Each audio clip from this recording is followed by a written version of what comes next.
ሰላም እንዴት አላችሁ? የኢትዮ ታይምስ ቤተሰቦቻችን ለሰዓቱ የተመረጡ አዳዲስ መረጃዎችን ይዘንላችሁ ቀርበናል። ከመረጃዎቻችን መካከልም የሱዳን ባለስልጣናት ከኢትዮጵያ በተነሱ ድሮኖች ተመታን ሲሉ ቅሬታ ማሰማታቸውን፣ በአማራ ክልል በጸጥታ ችግር ምክንያት ለረጅም ጊዜ ተዘግቶ የቆየውና ከባህር ዳር ወደ አዴት እንዲሁም ወደ ሞጣ ቀራኒዮ ከተሞች የሚወስደው ዋናው የአስፋልት መንገድ ዳግም ለአገልግሎት ክፍት እንደተደረገ መሰማቱ፣ በአዲስ አበባ የጎዳና ስብከቶች ላይ በድምጽ ብክለት ምክንያት እርምጃ ሊወሰድ እንደሆነ መገለጹ፣ በሰሜን ሸዋ ዞን የስልክና የኢንተርኔት አገልግሎት መቋረጡንና ቤተሰቦቻቸውን ማግኘት አለመቻላቸውን ነዋሪዎች መናገራቸውን፣ የተባበሩት አረብ ኤምሬትስ ከኢትዮጵያ ጋር ግንኙነቷን ማጠናከሯን ተከትሎ ግብጽና ሳዑዲ አረቢያ ትኩረታቸውን በኤርትራ ላይ እንዳደረጉ መገለጹ፣ የተባበሩት መንግስታት ድርጅት የህፃናት መብቶች ኮሚቴ በኢትዮጵያ በህፃናት ላይ እየተፈጸሙ ባሉ የመብት ጥሰቶች ዙሪያ ስጋቱን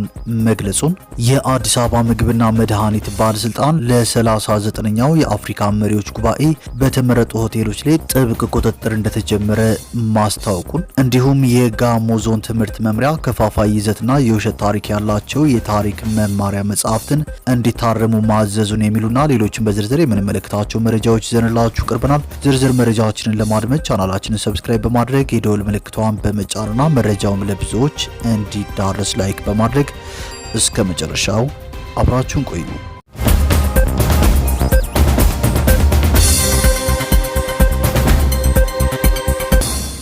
ወደ መጀመሪያው መረጃችን ስናልፍ በቤኒሻንጉል ጉሙዝ ክልልና በሱዳን ብሉ ናይል ግዛት አዋሳኝ አካባቢዎች ከባድ ጦርነት ተቀስቅሷል። የሱዳን ፈጥኖ ደራሽ ኃይል አርኤስኤፍና የሱዳን ህዝባዊ ነጻነት ንቅናቄ ኤስፒኤልኤም ጥምር ጦር በሱዳን ጦር ላይ ጥቃት በመሰንዘር ኩርሙክና ደይም መንሱር የተባሉ ወሳኝ የድንበር ከተሞችን እንደተቆጣጠሩ ተነግሯል። የሱዳን መንግስት በኢትዮጵያ ላይ ያቀረበው ክስ ግጭቱን ይበልጥ አሳሳቢ አድርጎታል የተባለው አንድ ስማቸው ያልተጠቀሰ የሱዳን ከፍተኛ ባለስልጣን ለሱዳን ትሪቡን እንደገለጹት አማጽያኑ ጥቃቱን የሰነዘሩት ከኢትዮጵያ ግዛት ማለትም ከቤኒሻንጉል ጉሙዝ ተነስተው ነው ብለዋል።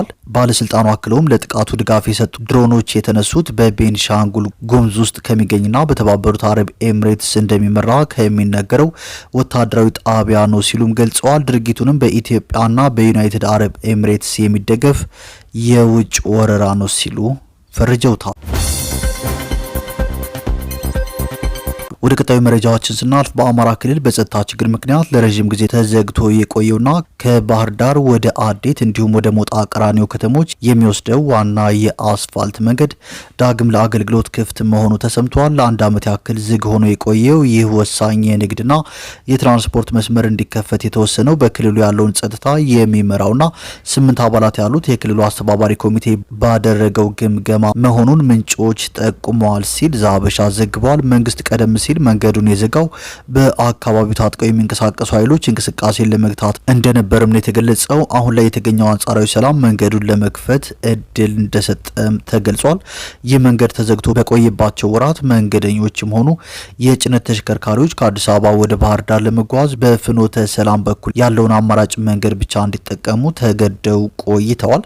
ይህም በመንገደኞች ላይ እንግልት፣ በንግድ እንቅስቃሴ ላይ ደግሞ ተጨማሪ ወጪና መዘግየት ሲፈጥር መቆየቱ ይታወቃል። የመንገዱ መከፈት ይህንን ጫና በከፍተኛ ሁኔታ እንደሚቀንሰው ተስፋ ተጥሎበታል። የባህር ዳር አዴት ሞጣ መስመር ቢከፈትም በምስራቅ ጎጃም ዞን በኩል ያለው የትራንስፖርት እንቅስቃሴ ግን አሁንም ሙሉ በሙሉ ወደ ቀድሞ ሁኔታው አልተመለሰም። በተለይም ከመርጦ ለማርያም ከተማ ተነስቶ ወደ ደቡብ ወሎ ዞን መካነ ሰላም ከተማ የሚወስደው ዋናው አስፋልት መንገድ በጸጥታ ስጋት ምክንያት ለወራት እንደተዘጋ መቀጠሉ ተረጋግጧል። ይህ ዝግ ሆኖ የቀጠለው መንገድ በአካባቢው ባሉ ነዋሪዎችና ነጋዴዎች ከፍተኛ ኢኮኖሚያዊና ማህበራዊ ተጽዕኖ እያሳደረ እንደሚገኝ የተገለጸ ሲሆን መንግስት በሌሎች አካባቢዎች የጀመረውን መንገድ የመክፈት ጥረት ወደዚህ መስመር እንዲያስፋፋ ነዋሪዎች በመጠባበቅ ላይ ይገኛሉ። ወደ ቀጣዩ መረጃችን ስናልፍ የጎዳና ስብከቶች ላይ በድምጽ ብክለት ምክንያት እርምጃ ሊወሰድ እንደሆነ ተሰምቷል። የአዲስ አበባ አካባቢ ጥበቃ ባለስልጣን በከተማዋ በሚካሄዱ የጎዳና ላይ ስብከቶች አማካኝነት የሚፈጠርን የድምጽ ብክለት ለመቆጣጠር ጥብቅ እርምጃ ሊወስድ እንደሆነ አስታውቋል። የባለስልጣኑ ስራ አስኪያጅ ዲዳ ድሪባ ተቋሙ ክልከላ የሚያደርገው በስብከቱ ይዘት ሳይሆን በድምጽ መጠኑ እንደሆነ ጠቅሰው ድምጹ በህግ ከተፈቀደው መጠን በላይ ሆኖ ከተገኘ ተገቢውን ህጋዊ እርምጃ ይወስዳልም ብለዋል። ይህ ውሳኔ የተላለፈው የጎዳና ላይ ስብከቶች ከፍ ባለ ድምጽ መሰማት በአካባቢው ነዋሪዎችና ተገልጋዮች ላይ የሚፈጥረውን ረብሻ ለመከላከል መሆኑን ተነግሯል። በአሁኑ ሰዓት ግንዛቤ የመፍጠር ስራዎች እየተከናወኑ ነው ያሉት ስራ አስኪያጁ በሚሰጠው ምክርና ትምህርት የማይስተካከል ከሆነ ተቋሙ በተሰጠው ኃላፊነት መሰረት በድርጊቱ ፈጻሚዎች ላይ እርምጃ ለመውሰድ እንደሚገደድም ተናግረዋል። ከድምጽ ብክለት ቁጥጥር በተጨማሪ በጎዳና ላይ ስብከቱ ምክንያት የሚፈጠር አለመግባባትና ግጭት በተደጋጋሚ እንደሚስተዋል ስራ አስኪያጁ አንስተው መሰል ችግሮች እንዳይፈጠሩ የህግ አስከባሪ አካላት ጥብቅ ቁጥጥር ያደርጋሉ ብለዋል። ባለስልጣኑ ከማናቸውም አገልግሎት ሰጪ ተቋማት የሚነሳ ድምጽ ብክለት እንዳያስከትልና በአዋጅ ከተቀመጠው ልኬት በላይ እንዳይጨምር የመቆጣጠር ኃላፊነቱን መወጣቱ የከተማዋ ነዋሪዎች ጤናና ሰላም ለማረጋገጥ ሲባል የሚተገበር እንደሆነም አጽንኦት ተሰጥቶበታል። ወደ ቀጣዩ መረጃዎችን ስናልፍ ለአንድ ጊዜ ብቻ ጥቅም ላይ የሚውሉ የፕላስቲክ ከረጢቶችን መጠቀም የሚከለክለው አዋጅ ካሳለፍነው ጥር 23 ቀን 2018 ዓ.ም ጀምሮ ተግባራዊ ተደርጓል። ህብረተሰቡ ጋር ግርታን የፈጠረው አንዱ ጉዳይ በአዋጁ ለአንድ ጊዜ ብቻ ጥቅም ላይ የሚውሉ የተከለከሉ የፕላስቲክ ከረጢቶች የትኞቹ ናቸው የሚለው ነው። በአካባቢ ጥበቃ ባለስልጣን የከተማ ቆሻሻ አያያዝና አወጋገድ ክትትል ዴስክ ኃላፊ አቶ አሲዮን አለሙ በዚህ ጉዳይ ላይ ማብራሪያ ሰጥተዋል። በማብራሪያ በአዋጁ የተከለከሉት የፕላስቲክ ከረጢቶች በተለምዶ ፌስታል ተብለው የሚጠሩት ናቸው። እነዚህ ፕላስቲኮችም አንድ ጊዜ ብቻ ጥቅም ላይ ውለው በቀጥታ የሚወገዱ ሲሆኑ በመልሶ ዑደትም ጥቅም ላይ አይውሉም። በዚህ መሰረት ክልከላው በተለምዶ ኮርቱ በሚል ስያሜ የሚታወቀውን ፌስታል ጨምሮ በተለያየ ዲዛይን የተሰሩና በቀላሉ በስብሰው ከአፈር ጋር የማይዋሃዱ የፕላስቲክ ከረጢቶች ወይም ፌስታሎችን ያካትታል ብለዋል። ከሰሞኑ በማህበራዊ ሚዲያዎች ላይ በተለይም በቲክቶክ ትንሹ ስስ ፌስታል ብቻ ነው የተከለከለው፣ ትልልቆቹ ፌስታሎች በተለምዶ ኩርቱ የሚባሉና ጠንካራ ፌስታሎች አልተከለከሉም የሚሉ የተሳሳተ መረጃዎች በተለያዩ አካላት ሲሰራጩ እንደነበርም ተገልጸዋል። ወደ ቀጣዩ መረጃዎችን ስናልፍ በሰሜን ሸዋ ዞን የስልክና የኢንተርኔት አገልግሎት መቋረጡንና ቤተሰቦቻቸውን ማግኘት አለመቻላቸውን ነዋሪዎቹ ተናግረዋል። በኦሮሚያ ክልል ሰሜን ሸዋ ዞን በርካታ ወረዳዎች በመደበኛ ስልክ ጥሪና የኢንተርኔት አገልግሎት በመቋረጡ ምክንያት ቤተሰቦቻቸውን ማግኘት አለመቻላቸውንና ከፍተኛ ስጋት ውስጥ መግባታቸውን ነዋሪዎቹ ገልጸዋል። ነዋሪዎቹ ስልክና ኢንተርኔት ከተቋረጠ ሳምንት ማለፉን ገልጸው በዚህም ምክንያት ስለ ቤተሰቦቻቸው ደህንነትና ስላሉበት ሁኔታ መረጃ ማግኘት እጅግ አዳጋች እንደሆነባቸው ተናግረዋል። የሰላሌ ዩኒቨርሲቲ ተማሪ የሆነና ለደህንነቱ ሲል ስሙ እንዳይጠቀስ የፈለገ ወጣት የኔትወርክ አገልግሎት ከተቋረጠ ወዲህ በአቦቴ ወረዳ የሚገኙ ቤተሰቦቹን ማግኘት እንዳልቻለ ገልጿል። የሰማሁት የኔትወርክ አገልግሎት መቋረጡን ብቻ ነው። ቤተሰቦቼ ሰላም ስለመሆናቸው እንኳን ምንም የማውቀው ነገር የለም ሲል ስጋቱን ገልጿል። በተመሳሳይ አንድ የፊቼ ከተማ ነዋሪ የስልክና የኢንተርኔት አገልግሎት መዘጋቱ በኩዩ ወረዳ የሚኖሩ ዘመዶቹን ማግኘት እንዳገደው ገልጿል። ሰላም የሆኑ ችግር ውስጥ ይሆኑ ለማወቅ አስቸጋሪ ሆኗል። ከዚህ ቀደም የሆነ ነገር ቢፈጠር ቢያንስ በስልክ መገናኘት እንችል ነበር። አሁን ግን ለብዙ ቀናት ድምጻቸውን አልሰማውም ሲሉ መናገራቸውንም አዲስ ስታንዳርድ ዘግቧል።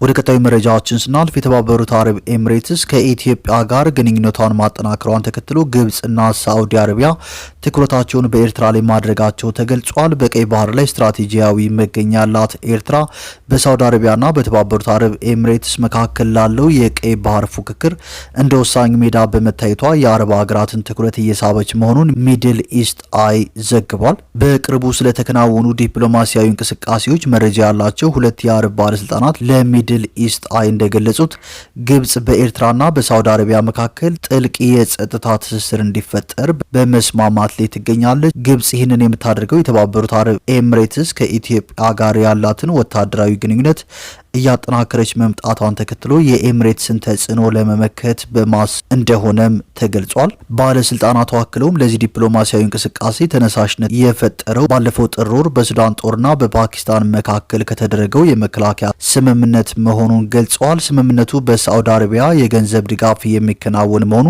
በሰፊው የሚታመን ሲሆን የስምምነቱ አካል የሆነው የጦር መሳሪያ አቅርቦት እስካሁን እንዳልተከናወነም ተገልጿል። ወደ ቀጣዩ መረጃችን ስናልፍ የተባበሩት መንግስታት ድርጅት የህፃናት መብቶች ኮሚቴ በኢትዮጵያ በህፃናት ላይ እየተፈጸሙ ባሉ የመብት ጥሰቶች ዙሪያ ስጋቱን ገልጿል። የተባበሩት መንግስታት ድርጅት የህፃናት መብቶች ኮሚቴ በኢትዮጵያ በህፃናት ላይ እየተፈጸሙ ያሉ እንደ ግድያና የአካል ማጉደል፣ የጾታ ጥቃት፣ ጠለፋና የሰብአዊ እርዳታ ማገድን የመሳሰሉ ከባባድ የመብት ጥሰቶች በከፍተኛ ሁኔታ መጨመራቸውን በመግለጽ ስጋቱን ገልጿል።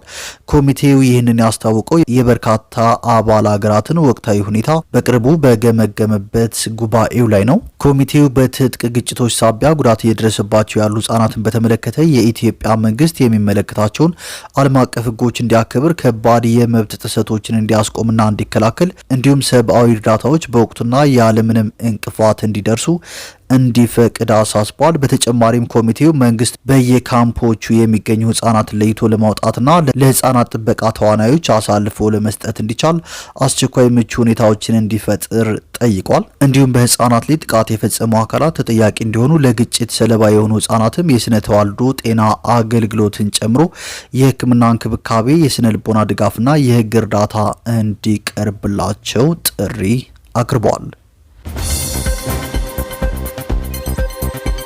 ወደ ቀጣይ መረጃችን ስናልፍ የአዲስ አበባ ምግብና መድኃኒት ባለስልጣን ለ39ኛው የአፍሪካ መሪዎች ጉባኤ በተመረጡ ሆቴሎች ላይ ጥብቅ ቁጥጥር መጀመሩን አስታውቋል። የአዲስ አበባ ከተማ አስተዳደር ምግብና መድኃኒት ባለስልጣን በቅርቡ ለሚካሄደው 39ኛው የአፍሪካ መሪዎች ጉባኤ ወደ አገሪቱ ለሚመጡ እንግዶች አገልግሎት በሚሰጡ 30 ሆቴሎች ላይ ጥብቅ ቁጥጥር እያካሄደ መሆኑን ገልጿል። ባለስልጣኑ ይህንን እርምጃ የጀመረው አዲስ አበባ የአፍሪካ ህብረት መቀመጫ መሆኗን ተከትሎ የአገሪቱ መሪዎችን የመቀበል አገራዊ ኃላፊነቷን በብቃት እንድትወጣና መልካም ገጽታዋን እንድታስጠብቅ ለማስቻል መሆኑን ጠቁመዋል። ቁጥጥሩ በተለይም ለጉባኤው ተሳታፊዎች ማረፊያነት የተመረጡ 30 ባለ 4ና ባለ 5 ኮከብ ሆቴሎችን የሚያካትት ሲሆን የመኝታ ክፍሎችን ጽዳትና ደረጃ፣ የምግብ ማብሰያ ቦታዎች፣ የጤና ደህንነት እንዲሁም አጠቃላይ የአገልግሎት አሰጣጥ ሂደቶች ላይ ያተኮረ መሆኑ ተመላክቷል። ባለስልጣኑ በቁጥጥር ሂደቱ ሰዓት የሚታዩ ክፍተቶችን ከሆቴል ባለቤቶችና ከሚመለከታቸው አካላት ጋር በመወያየት ፈጣን የማስተካከል እርምጃዎች እየተወሰዱ መሆኑን ገልጿል። በተጨማሪም ሁሉም ሆቴሎች በኢትዮጵያ የቆየ የእንግዳ ተቀባይነት ባህልና ወግ መሰረት የተሟላ ዝግጅት እንዲያደርጉ ከወትሮው የተለየ ክትትል እየተደረገ መሆኑ ተመልክቷል። ይህ የቁጥጥር ስራ ጉባኤ እስኪጠናቀቅ ድረስ የሚቀጥል ሲሆን ዋና ዓላማው እንግዶችን ሊከሰቱ ከሚችሉ ተላላፊ በሽታዎች መከላከልና ኢትዮጵያ የአፍሪካ የዲፕሎማሲ ማዕከል በመሆን ያላትን ሚና ይበልጥ ማጠናከር እንደሆነም ባለስልጣኑ አስታውቋል። ወደ መጨረሻው መረጃችን ስናልፍ የጋሞ ዞን ትምህርት መምሪያ ከፋፋይ ይዘትና የውሸት ታሪክ ያላቸው የታሪክ መማሪያ መጻሕፍት እንዲታረሙ አዟል። የጋሞ ዞን ትምህርት መምሪያ በቅርቡ ታትመው በስራ ላይ በዋሉት የ9ኛና የ11ኛ ክፍል የታሪክ መጽሐፍ ውስጥ ስለ ጋሞ ሕዝብ ሆን ተብለው የተቀነባበሩ ሐሰተኛ ታሪኮች ተካተዋል በሚል በዞኑ የሚገኙ ሁሉም ሁለተኛ ደረጃ ትምህርት ቤቶች በአስቸኳይ እርማት እንዲያደርጉ መመሪያ አስተላልፏል። የዞኑ ትምህርት መምሪያ ጥቅምት 21 ቀን 2018 ዓ.ም ተጽፎ ለ14 ወረዳዎችና ለ7 ከተማ አስተዳደር የትምህርት ጽህፈት ቤቶች በላከው ደብዳቤ በፌዴራል ትምህርት ሚኒስቴር ተዘጋጅቶ በ2015 ዓ.ም የታተሙት የመማሪያ መጽሐፍ የጋሞን ህዝብ አንድነት አደጋ ላይ ጥቃት የሰነዘሩና የአዘጋጆችና የአርታኤዎች የግል ፖለቲካዊ ፍላጎት የሚያንጸባርቁ ይዘቶች እንደተካተቱበት ገልጿል። መመሪያው በመጽሐፍቱ ላይ ዘላቂ ማሻሻያ እስኪደረግ ድረስ መምህራን በክፍል ውስጥ አስቸኳይ እርማቶችን ተግባራዊ እንዲያደርጉ አዟል። በተጨማሪም በመማሪያ መጽሐፍቱ ውስጥ የታሪክ ግድፈቶች አሉባቸው ያላቸውንና እርማት የሚያስፈልጋቸውን 3 ክፍሎችን ለይቷል። እንደ ደብዳቤው ገለጻ የ9ኛ ክፍል የተማሪዎች መማሪያ የታሪክ መጽሐፍ ምዕራፍ 3 ገጽ 42 ላይና የ11ኛ ክፍል የተማሪዎች መማሪያ የታሪክ መጽሐፍ ምዕራፍ 3 ገጽ 53 ላይ የኦሞቲክ ቋንቋ ተናጋሪ ህዝቦች ብሎ በምሳሌነት ጋሞና ዶርዜ በማለት አስቀምጧል። የዞኑ ትምህርት መምሪያ ዶርዜ የጋሞ አንዱ ዴሬ ሲሆን ቋንቋውም የጋሞኛ አንዱ ዘዬ ነው ሲል ገልጿል። ከይዘት ውስጥም ዶርዜ የሚለውን በማውጣት ትምህርት እንዲሰጥ መመሪያ ሰጥቷል። በ11ኛ ክፍል የታሪክ መጽሐፍ ምዕራፍ 8 ገጽ 203 ላይ እንደ ወላይታ የመና ከፍ ያሉ የተደራጁ የፖለቲካ ማህበረሰቦች በሚል ዝርዝር ውስጥ ዶርዜ ተካቶ ጋሞ አለመካተቱን የትምህርት መምሪያ ተቃውሟል። የጋሞ ዞን ትምህርት መምሪያ በደብዳቤው የጋሞን ብሔር ሆን ብሎ በመተው ዶርዜ በማለት ከፋፋይ ከፋፋይና የውሸት ታሪክ ለመትከል የተጣለ እንጂ ትምህርታዊ ይዘት አይደለም ሲል ገልጾ ዶርዜ የጋሞ አንዱ ዴሬ በመሆኑ ከይዘቱ ውስጥ ዶርዜ የሚለውን በማውጣት በምትኩ ጋሞ የሚለውን በማስገባት ትምህርት እንዲሰጥ አዟል። ደብዳቤው በ11ኛ ክፍል ምዕራፍ 8 ገጽ 206 ላይ የወላይታ ማላ ስርወ መንግስት በ15ኛው ክፍለ ዘመን በቲግሬ ስርወ መንግስት ተተክቷል። አዲሱ ስርወ መንግስት ተጽዕኖውን እንደ ጋሞ፣ ኩቻ፣ ቦረዳና ዳውሮ ባሉ ጎረቤት ህዝቦች ላይ አስፋፍቷል የሚል ተካቷልም ብሏል። እስካሁን ድረስም የፌዴራል ትምህርት ሚኒስቴርም ሆነ የደቡብ ኢትዮጵያ ክልል ትምህርት ቢሮ ለቀረበው ቅሬታ ይፋዊ ምላሽ አልሰጡም።